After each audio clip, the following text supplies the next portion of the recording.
You're dead.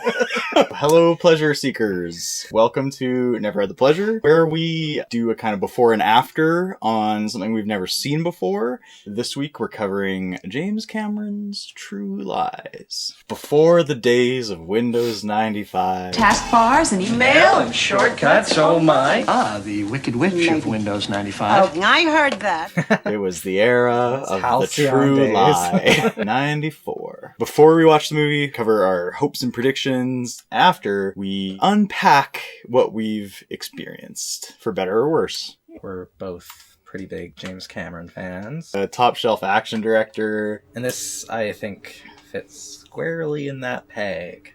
This at least appears to be a traditional action film. Like, it's set on Earth. No robots, seemingly. Yeah. No robots from the future, no aliens. It's also, I'm sure, his movie that we know the least about. I know there's a helicopter in one of the scenes. I think I remember him riding a horse through a high-rise hotel. Like up in the tower? If he was still on the ground floor, why would the helicopters be there? But how do you there get a could be horse? more than one scene in the movie. Oh, I think I remember like jet fighters. Maybe a Harrier jet. We might be beyond helicopters. Yeah, leave the helicopters in I the will 80s. leave room for there to be more than just a helicopter. I suspect maybe Arnie's an agent of some sort. She's concerned about their relationship, and somehow she finds out the truth of his lies. What the lies beneath. Yep. So that's like the basic premise, and I don't expect the plot to get that much more complicated. We have a very grounded female lead, Jamie Lee Curtis, who looks like and acts like half of my friends' moms growing up. I like her, but I don't know if I've ever seen a Jamie Lee Curtis movie that I've really been a strong fan of outside of Halloween. I think she does comedy pretty well. I'm hoping this film strays more towards action comedy. I could see a lot of scenes where like they're in a tight squeeze and Jamie Lee Curtis has to be like, how do I shoot this thing? And then Arnie says, pull the trigger! I guess this is his only movie with like a traditional family in it. I think it'll probably have some very light family drama. Arnold Schwarzenegger, you missed our parent-teacher conference. A James Cameron script level of drama. Kind of forget until you're watching it again. The mid-90s are now 25 years ago, and relationships weren't the same as they are now. That'll be interesting to track. Particularly because James Cameron has always had women in a really strong role, and I don't expect him to play this relationship any differently. I don't know if it'll get quite to the point of like, how do you shoot this thing? She's probably going to be taking some pratfalls, but I don't think you cast Jamie Lee Curtis if you don't plan on having them be a pretty strong character. Even though this is one of his more grounded films, we're guessing, James Cameron likes to experiment in the craft of his filmmaking. Cameron goes big or goes home. And this is post T2. I imagine budget is no issue. The year after this, the big blockbuster was Independence Day.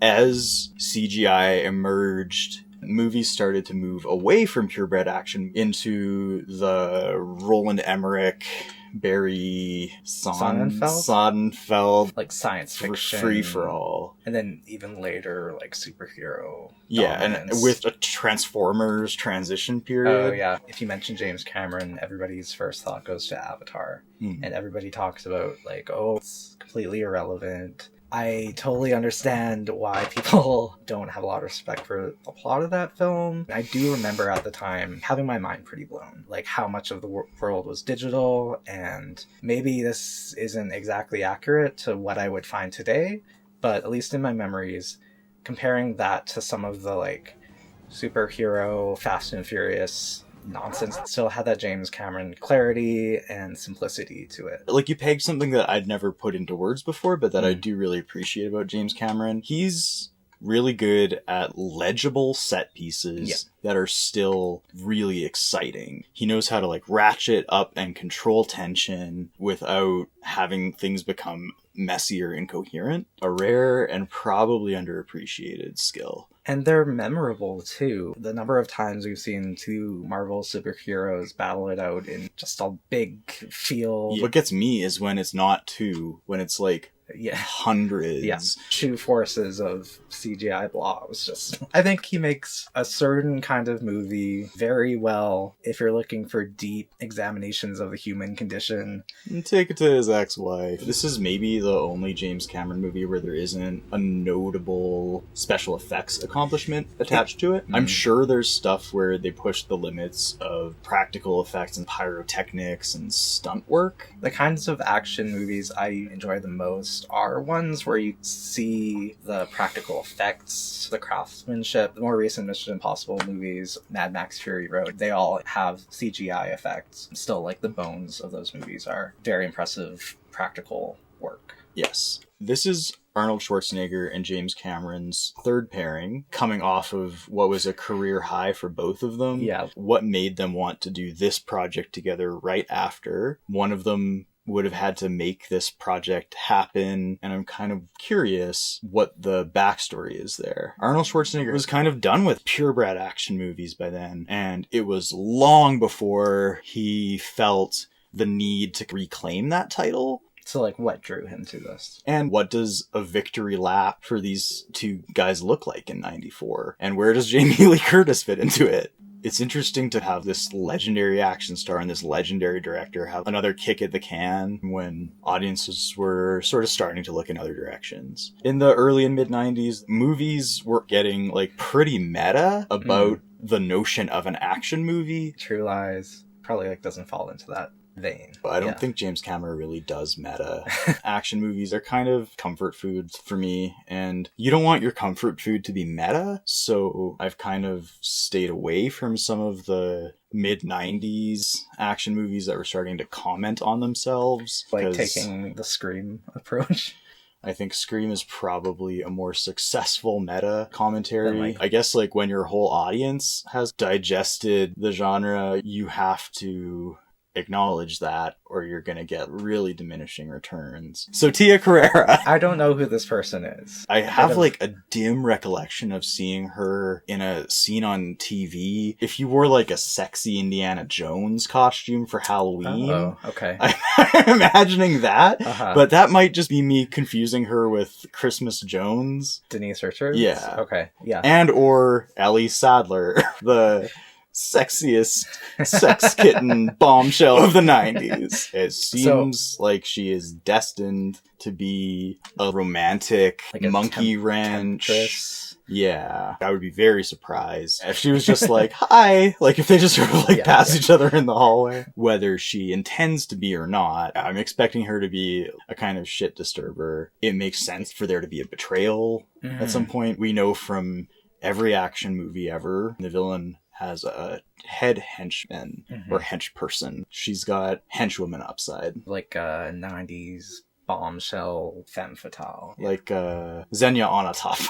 Let's pitch some set pieces. We speculate that there's I'm pretty sure a fighter jet or a helicopter and a horse and or a hotel lobby or sky lounge. What do you think is surrounding this tower? Water. I think it's in Miami. Miami's just like a good setting for a 90s action movie. He's always coming in and out of the water, dipping his toe, coming back out. He's a very aquatic filmmaker. There's got to be a way that Jamie Lee Curtis gets involved in all this. Maybe they're supposed to have an anniversary dinner at a romantic waterfront restaurant. And he doesn't show up. She's fuming and her heart is hurting. Maybe like Arnie comes by on a jet ski and he's like, I'll explain later. Get on the jet ski. Boo, boo, boo. I mean, I guess like kind of the joy in a movie like this that's by a team of people that we really like, but that we don't know much about. We get to be surprised by the set pieces. Yeah. This isn't like Speed, where even if you haven't seen it, just by the premise, you can tell what the action beats are likely to be. I'm thinking it looks pretty fun. Yeah. Down for a fun time in Miami.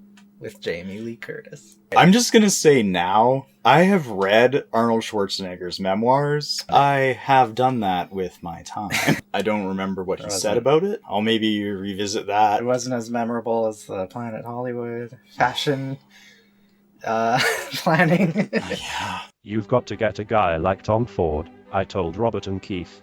The bomber jacket should change all the time, with different kinds of buckles and with different kinds of chains hanging off it. You know what? Maybe that would have made all the difference. I cannot believe that we live in a world where Planet Hollywood failed. Like, here's what I'm thinking. You don't pay any more than you would to go to, like, Chili's or Applebee's, to go to, like, Hard Rock Cafe or Planet Hollywood. Yeah. Or Fashion Bistro. Naomi Campbell and Elle Macpherson are all business when it comes to their joint venture, the Fashion Café. The first Fashion Café opened in New York earlier this year with a celebrity-packed party. But you maybe get to sit next to the, alien queen head from Aliens. Or the Gatorade cooler from the Waterboy. Yeah. That's like the only prop I remember from the West Ed Planet Hollywood. West Edmonton Mall. Has got it all. That's our home Planet Hollywood, such as it was. We don't live in Edmonton. They call it Deadmonton, you know.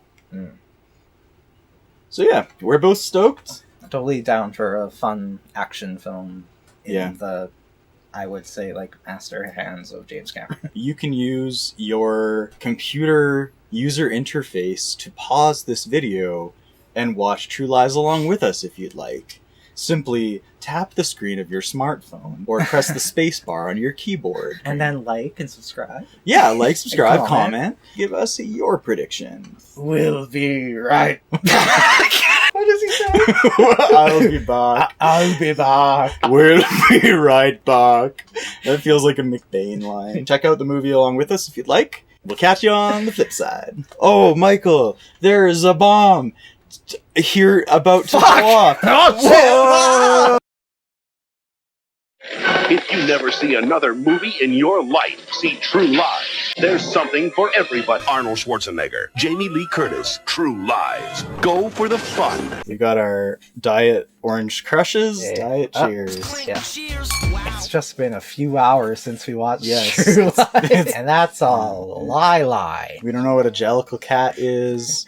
We don't know what a true lie is. A lie that maybe you can get around with a technicality, but that is not what the lies in this movie are. It's like a perfect demonstration of the kind of fuzziness this movie suffers from. It sounds like the title of a movie, so I guess it is. It's an idea. We try not to give away our general feelings about the movies when we watch things, but I get the vibe that you didn't like it very much. And I think, like, all of this with the caveat of, like, if you want an action movie that has the set pieces, that's like it serves that up. If you don't feel like watching Commando again, you can watch True Lies. There are definitely, I think especially with Jamie Lee Curtis, also some Arnie stuff that's pretty funny. If you want the highlight reel, we'll give it to you. Here it is. I was hoping that this was some sort of undiscovered James Cameron movie that I can add to the films that he's done that I really appreciate. And it missed the mark. James Cameron should not be writing this kind of a screenplay. I wish they had veered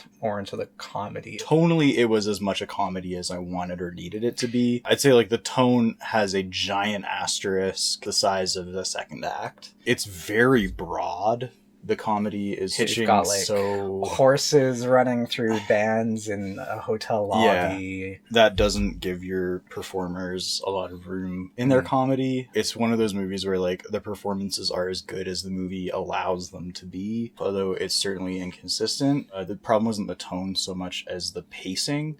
Comedic pacing is such a fine art. And not James Cameron's strong suit. It's not the kind of director he is, right? Like, he's never directed just a flat-out comedy. This is as close as he's come. So that pacing isn't his wheelhouse. An extra breath can be the difference between a punchline landing and not. And I think that's something that's really underappreciated, including by me, which this movie kind of weirdly made me see more. I like action comedies better at 100 minutes than 130. It worked fine as an action movie, but very boilerplate, like, pretty generic stuff. The set pieces were very proficiently executed, but they weren't fun. The entire third act is just like a prolonged action scene. You'd think that's where the movie would really kick into gear, because you look at something like T2, and as much as there's this mythology behind what's going on and this story of this broken family coming together again, like, it does all of that while executing on all these big action set pieces pretty consistently throughout the film. Yeah, that's one of the things that's so incredible about it, is that like it never really pauses to catch its breath, but it tells this really compelling personal story. Yeah, Linda Hamilton in T2, I still think gives one of the best performances that I've ever seen in a movie. It's crazy that she like basically hasn't acted since. It's strange to me that Cameron could have done that so well in one movie and then almost in a way trying to replicate that in another and missing it. I think the comedy just kind of got in the way. Moments of it were so broad, playing into action tropes so extremely. Is he trying to like be meta about the world that Arnold's in? I kept kind of wondering if that's where they're going, but never being convinced that Cameron was in control enough to like actually be executing that idea. When it tried to be meta, it was so obvious that it was almost literally pointing it out. When he has to like speak Arabic, it's just flawless. The caption says in perfect Arabic. Yeah, that was like the tightest little meta moment in the movie. Like this almost like airplane-esque send-up. It's in the same film where we get like Jamie Lee Curtis in interrogation, very earnestly declaring like her love for her husband. And how like hollow she feels her life is. Yeah. And I just felt like pick a lane, Cameron. His scripts are not his strong suit. I reread the very brief section of Arnold Schwarzenegger's memoirs. Basically, James Cameron had just lost out on Spider-Man, which is what he really wanted to direct after T2. And Arnold Schwarzenegger was just coming off the first bomb of his career. The Last Action Hero came out the week after Jurassic Park. I think they were both licking their wounds and needed something that felt like it was in their wheelhouse. The only other section of note, he talks about a weekend. At one point, we holed up for 2 days in Las Vegas exploring how I would talk to my wife, how I'd confront her if I suspected her of having an affair, what I would say to a terrorist before I killed him. You're fired. An examination of the struggles of marriage through the eyes of James Cameron and Arnold Schwarzenegger. Yeah, the story hinges on so many things that we take so much more seriously now. Terrorism is the one that's most obvious. People in positions of authority using that authority for their personal use, threatening to the point of torture. Your wife's like not even actual adulterer. Police officers that have dug into the personal lives of their exes through their privileged access to information, which is exactly what Arnold Schwarzenegger does. All the danger she's put into this in this movie is basically a direct result of his hampering. It all works out because... The movie doesn't realize that. The movie doesn't really care. This is like James Cameron's marriage story. It's his version of Aronofsky's mother. Not every director has to make their version of that. Yeah. At the end, the way that everybody's happy is his wife secretly is yearning for in life is just doing what he does. And the kids way to put it. There doesn't really have much to do. He's written snotty teenagers so well before. John Connor in T2 should be so hard to relate to, but ultimately you wind up investing in his relationships with his parent and robot dad. Arnold Schwarzenegger's life was really crazy. Like, he was at meetings at Camp David, Desert Storm, documents on the conference table, just because he was on like the President's Council on Fitness. That was kind of the start of his move into politics. He was being courted as a Republican. He's working on Planet Hollywood as heady a 90s capitalist Hollywood dream as there ever was. His life was just not grounded in the reality that most people have in his marriage with his wife. They both have like really demanding professional lives. She doesn't really get Hollywood, and she doesn't get the Republican side of his politics really. In his personal life, he was in that way, living a double life to a degree. I wish they had set up like, why are these people together? What connection do they have? We get this declaration from her later, again, very earnestly. That she's always loved her husband. Yeah, how much she loves him. And I'm just like, why? How do you explain the origins of this marriage when it's like jacked up Austrian muscle man and dowdy librarian house for like, are they like college sweethearts? How I would do that is to go a little more meta. Make it a little more of a farce. I think But maybe have somebody else write the movie. And there are other directors that I think would have been way more capable treading that line. John McTiernan, who directed Die Hard. So I guess ironically, Arnold Schwarzenegger had done his previous movie, Last Action Hero. Tom Hooper, even. Tom Hooper? Coming from like Poltergeist, I think. Toby Hooper. Tom Hooper is Cats. Yeah. Shane Black. Yeah, there's an idea. It has to be set at Christmas time. course. But I mean, hey. Christmas in Miami, fun in the sun. Arnie, we're all going away for Christmas. Oh, I'll be at the airport. That's the direction I would have taken it. The movie starts off at a party for Switzerland's billionaires and colonels. They're always hanging out together. Colonels and Saudi billionaires. Persian art dealers. Yeah. They've got all this security. Arnie sneaks his way in. It's like 10 episodes of Archer playing at once. Yeah. Arnie comes out of the water, takes off his scuba suit, and which is like right out of a James Bond movie. How much is this just adding to these tropes? Is this playing off of tropes that have long been around? We get a lot of fun Arnie moments doing French accents. Qu'est-ce que c'est que ça? Il faut beaucoup plus taille. Tu fais la cuisine pour ton chien? Dis-moi tout ça. Anytime he's pretending to be like an art consultant. Oh, this is Assyrian. 560 BC, I believe. This is Persian, if I'm not mistaken. Magnificent, isn't it?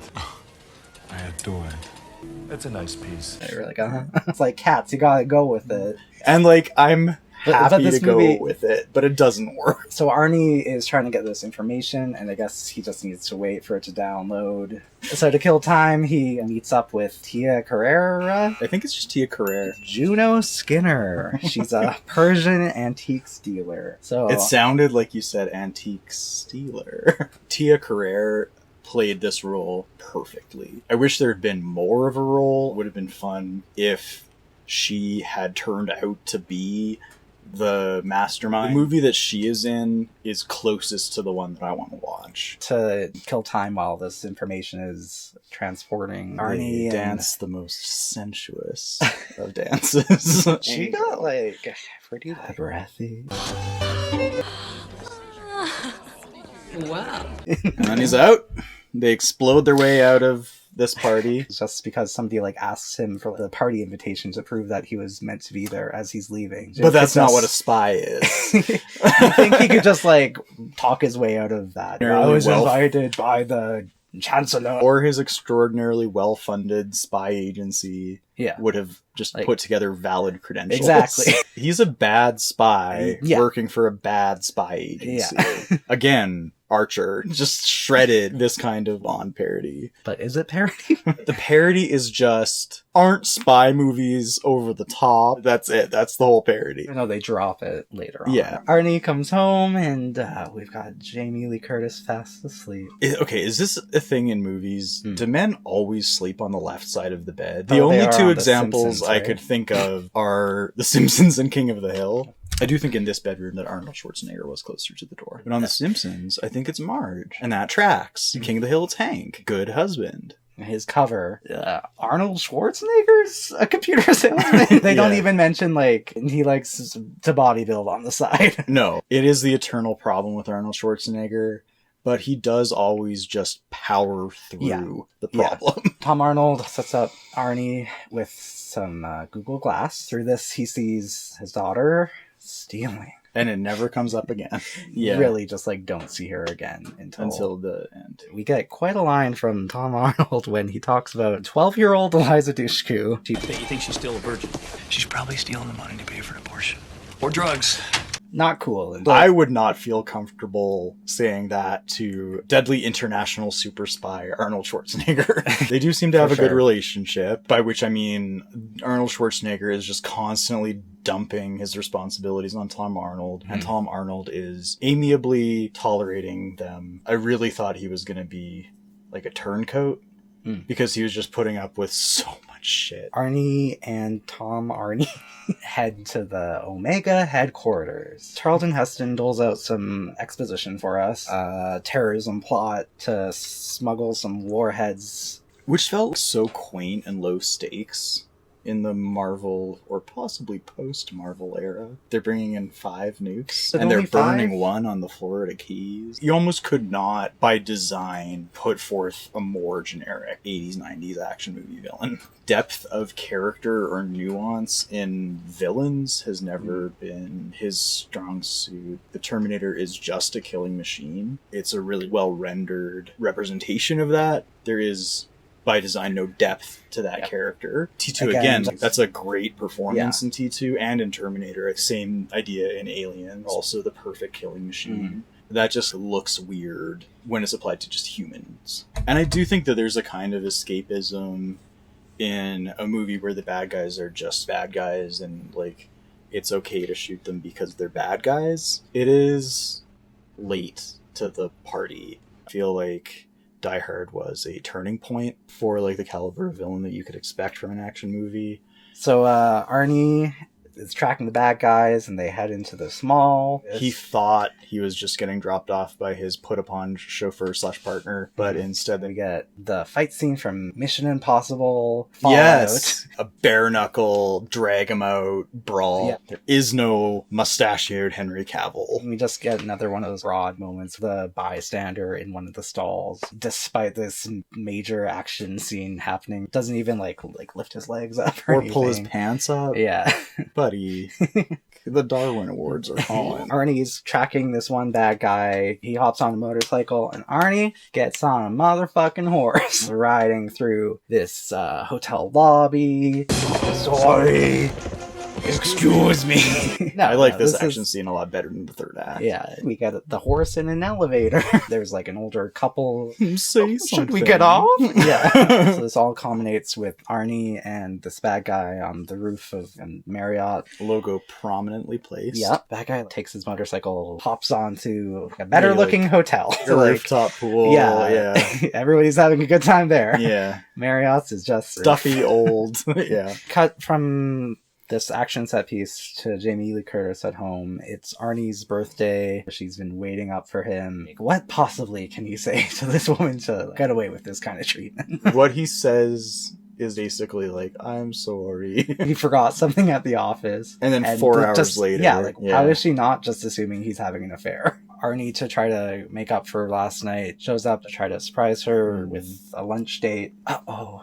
Maybe Helen is having an affair. There's some Frasier level, it could be this, but we know it's this. Where, like, in any other situation, somebody would say something that wouldn't work perfectly for both scenarios. Yeah, like her coworker says, like, hunky guy. Is that your hunky mystery man? Yeah. I guess, like, she doesn't seem to be in it to have an affair. She's caught up in the excitement of being in on this secret mission. Tom Arnold's there to help him cope with this. We've got some lady in the background just looking directly into camera. Yeah. There's Arnold Schwarzenegger. How about that? So then we get Arnie following Helen to this mystery guy. He is come up with this elaborate plot, convincing these like bored housewives that he's a secret agent and he needs their help.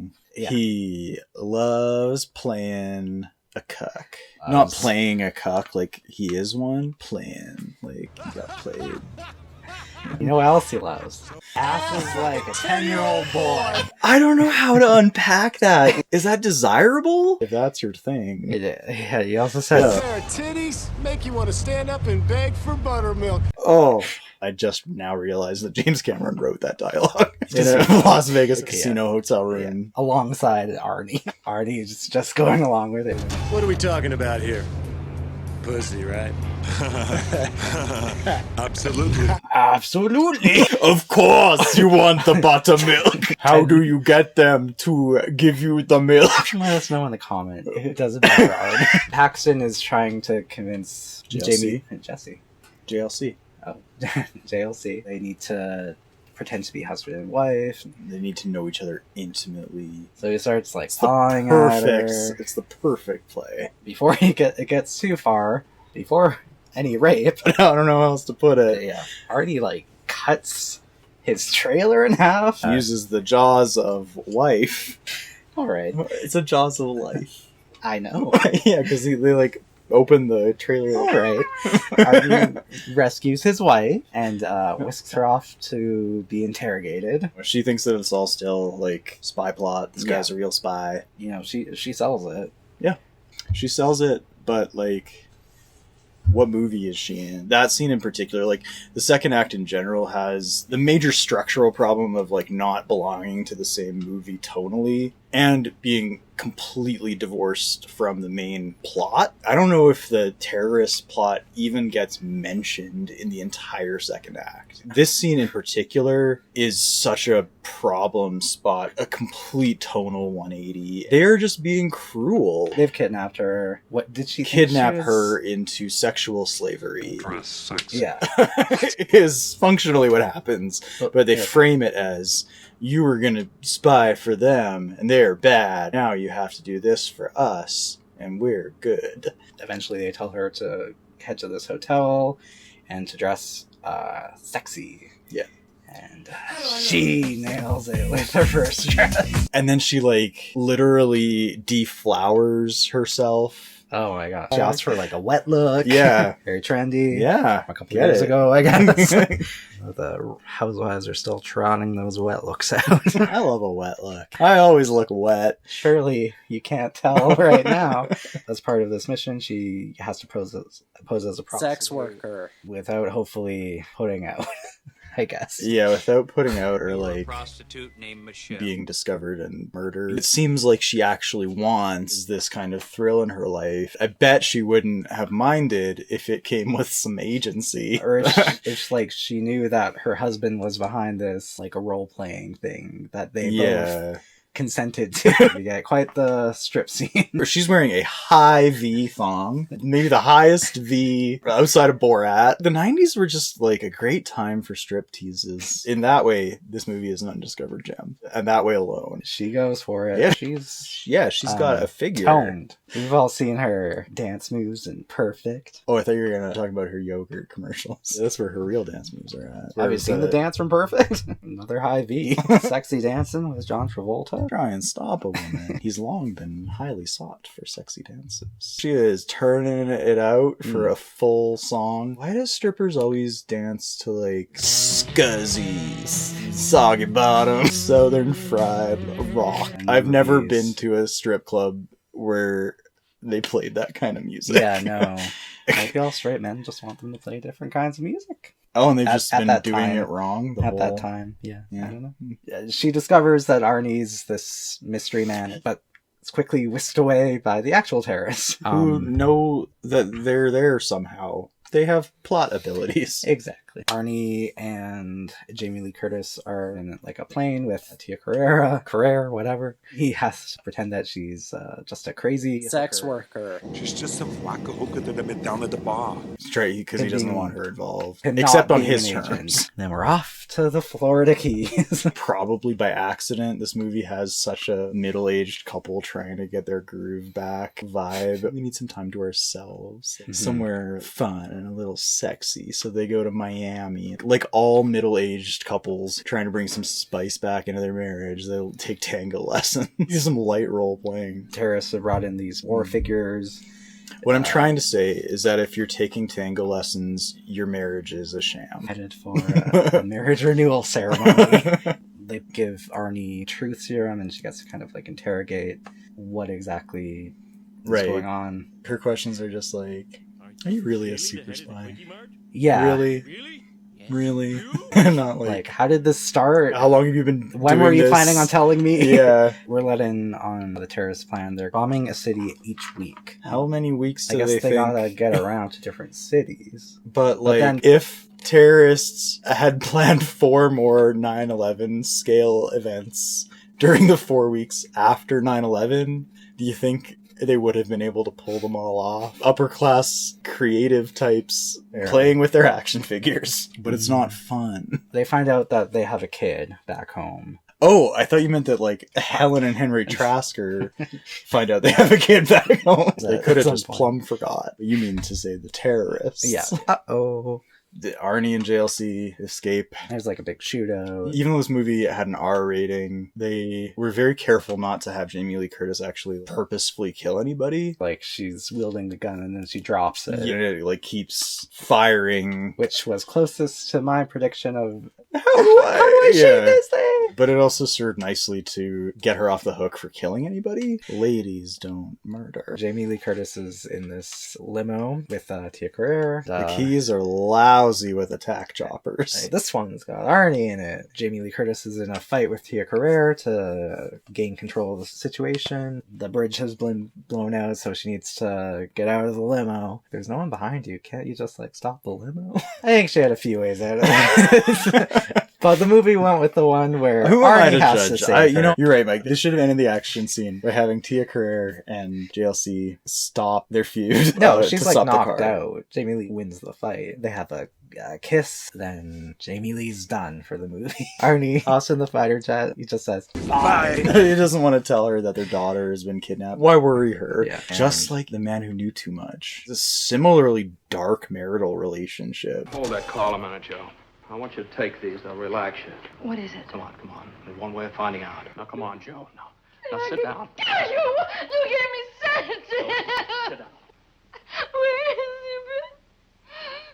I wonder if it comes across darker than it was intended to, or if he meant for it to be that coercive. Arnie's off to Miami to rescue Eliza Dushku. What a revelation this must be for her. Here's my dad, computer salesman, in a area. Am I having a psychotic break? Yeah, he's expecting her to fall into the cockpit. Just let go, I'll catch you. I bet that glass isn't very grippy because of how fast those planes move. She really scrambles, so hold on. This movie is like a rat race level farce where that just doesn't matter. Yeah. More helicopters. Plenty of helicopters. Helicopters confirmed. Cut to family dinner. Everything's fine. It's a year later. Everybody's in the business now, except for Eliza Dushku. Save it for the sequel. Thanks, 9/11. They're doing a show for Disney Plus now. Is Eliza Dushku in it? Maybe. G's doing it. Oh, I read that. Yeah. Right on. Right on. Terminator Salvation did a number on it. Off the happy couple go on a mission. Business with pleasure. Bill Paxton shows up. He's up to his old tricks, and they get the better of him, that's for sure. I was just kind of relieved that he hadn't been disappeared to a black site. It's so nice of these two state actors to flex on this hapless loser. Instead, they prioritize continuing their fantasy role play and tangoing the night away. Yep, that's there you have it. We kind of went over our general takes earlier. We did. All that is left is to formalize them in the form of vastly different rating systems. I think this is a 2 fighter jet out of 5, and I'm gonna retroactively make Cats a 1.5. I was sure you were gonna upgrade it. This is definitive. How many Michelin stars? None. Did you give Cats 1? I gave Cats 1 because like there are moments of note. Jamie Lee Curtis's wet look, kill the striptease, and I guess that's about it. Yeah, I mean, Cats had a depth and complexity of strangeness with this movie. Like you could just watch Arnie's most Arnie moments. The horse. If you're watching this, you've watched all you need. Whether something is worth watching or not isn't a one-to-one tie to what do I think its objective quality is. This is an objectively better made movie than Cats, although it is similarly structurally and emotionally flawed, but it's less interesting to mull over. There we have the subtle difference between Michelin star rankings and I like it. I think it's good to have both.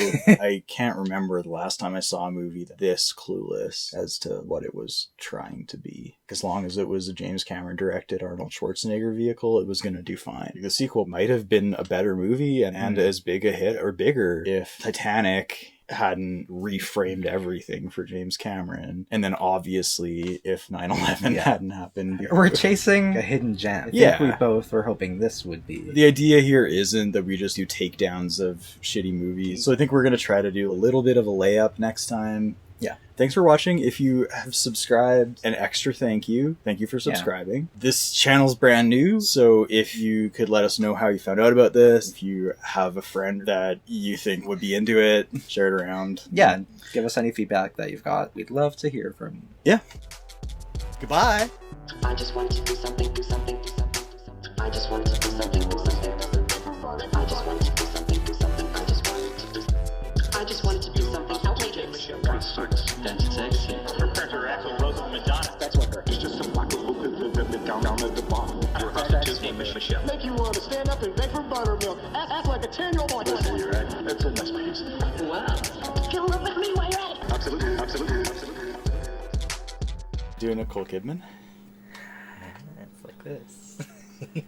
Do a Brendan Fraser. Oh yeah. Save it for the mommy. Bye.